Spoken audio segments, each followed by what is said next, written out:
Spain, 1997. A phone call breaks the silence at the American embassy in Madrid.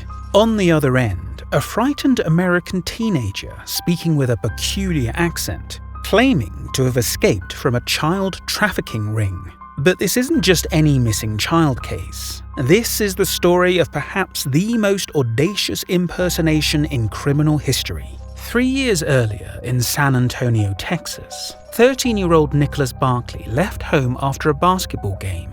He was never seen again. The disappearance of this blonde-haired, blue-eyed teen devastated his family, who spent years searching for answers, until now. The young man on the phone claims to be Nicholas. There's just one problem. He looks nothing like the missing boy. Dark hair, brown eyes, and most tellingly, a French accent he can't quite shake. His real name is Frédéric Bourdin, and at age 23, he's about to convince a grieving family he's their missing 16-year-old son. Facing imprisonment in Spain, Bourdin searched through missing persons cases and found Nicholas Barclay. The boy's family had spent 3 years wondering if their son was alive. Bourdin saw an opportunity. He decided to steal the boy's identity. The deception unfolds with surgical precision.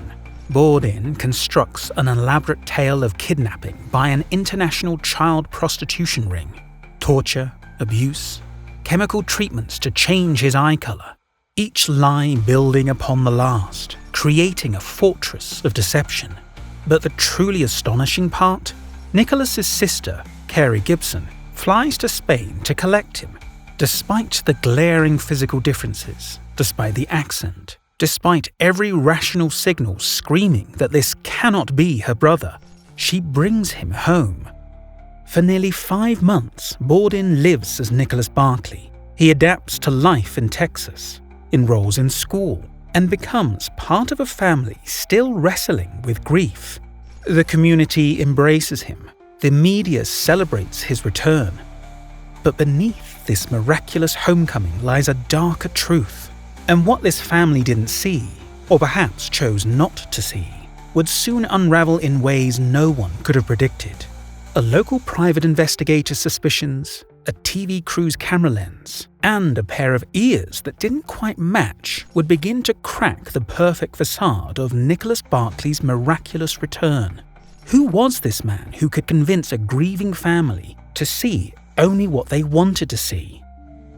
The answer begins in Nanterre, France, 1974. Raised by his grandparents in Nantes, Frédéric Bourdin never knew his father, a French-Algerian immigrant who vanished before his birth. His mother, barely equipped for parenthood herself, remained a distant figure. This early abandonment planted the seeds of what would become a lifelong pattern. By his own account, Bourdin began his career of deception at a remarkably young age. Children's homes across Europe became his training ground. Each new identity a chance to rewrite his story, to become someone, anyone else.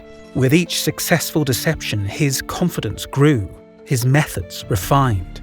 His lies became more elaborate. Nicholas was everything Bourdin was not. A 13-year-old American boy with blonde hair and blue eyes, living a stable life in San Antonio, Texas. Before his disappearance, Nicholas was known for his energy and spirit. Though he sometimes struggled with behavioral issues at school, he played basketball.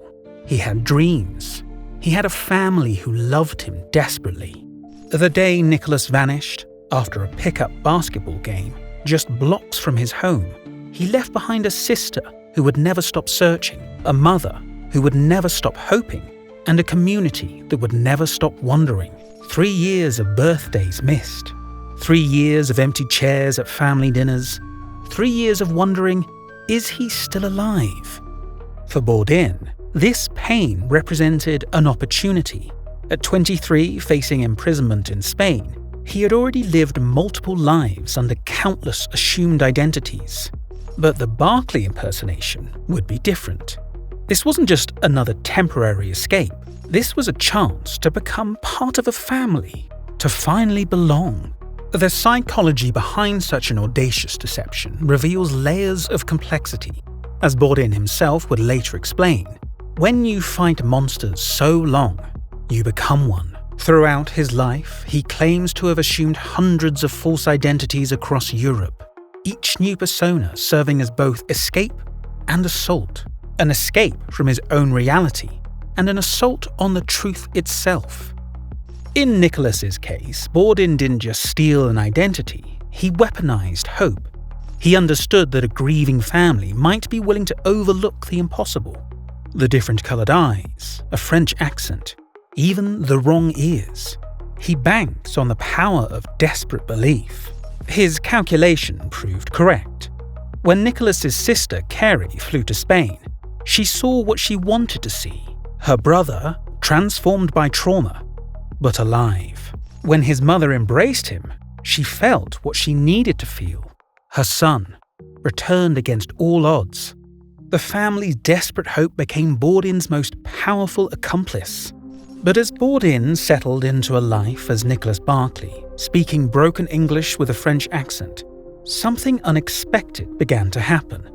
The master imposter started to believe his own performance.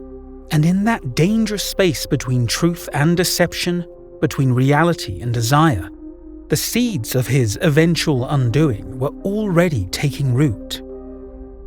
Charlie Parker, a local private investigator working with a TV crew, noticed something the grieving family couldn't see.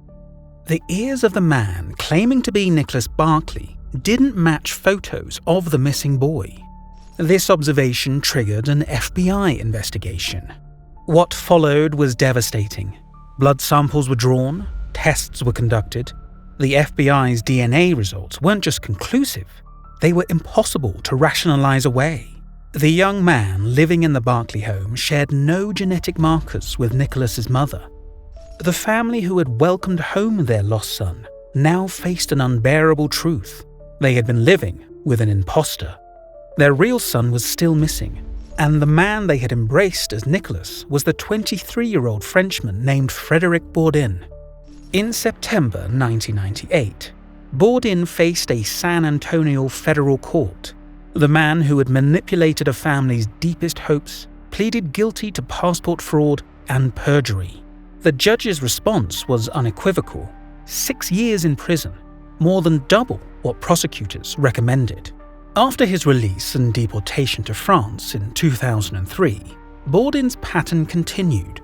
His story would later become the subject of The Imposter, a critically acclaimed 2012 documentary that stunned audiences worldwide. Through dramatic reenactments and raw interviews with both Bourdin and the Barclay family, the film exposed the incredible depths of his deception and the power of a family's desperate hope. But what of the real Nicholas? His case remains open, his fate unknown. The questions Bourdin's deception temporarily masked still haunt San Antonio. Where is Nicholas Barclay? What happened that day after the basketball game? The legacy of this case extends beyond its immediate participants. It forces us to confront uncomfortable truths about grief, hope, and the stories we choose to believe.